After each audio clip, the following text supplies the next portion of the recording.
के दुआरिया। ओमकारा के ध्यान लगा के चले संगे जबरिया। ओमकारा के ध्यान लगा के चले संगे जबरिया। बम बम भोले के जयकारा लगा के चलते जाए जी कवरिया।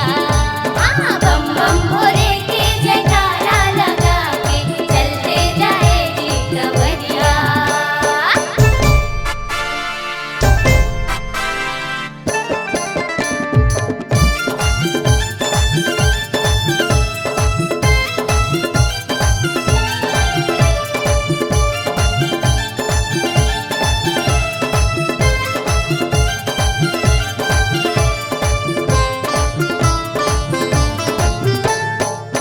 गंगा जल माँ गोरस मिला के शंभु भोला नहवाएंगा।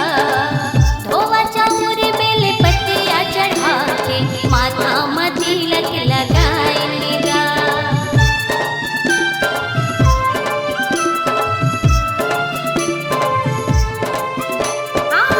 गंगा जल माँ गोरस मिला के शंभु भोला नहवाएंगा। धोवा चाउर बेल पत्तियाँ चढ़ा के माथा में तिलक लगाएंगा। भोला हमें वरदानी जी संगी दुख पीरा के हरैया। भोला हमें वरदानी जी संगी दुख पीरा के हरैया। बम बम भोले के जयकारा लगा के चलते जाए जी कवरिया। बम बम भोले के जयकारा लगा के चलते जाए जी कवरिया। सावन महीना गली गली माँ शोर मचाए कवरिया। सावन महीना गली गली माँ शोर मचाए कवरिया। बम बम भोले के जयकारा लगा के चलते जाए जी कवरिया। बम बम भोले के जयकारा लगा के चलते जाए जी कवरिया।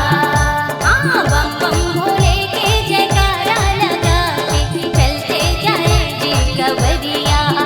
बम बम भोले के जयकारा लगा के चलते जाए जी कवरिया। नमस्कार दोस्तों, नए नए छत्तीसगढ़ी गाने सुनने और देखने के लिए हमारी वीणा म्यूजिक को सब्सक्राइब करें और बेल आइकॉन के बटन को क्लिक करें।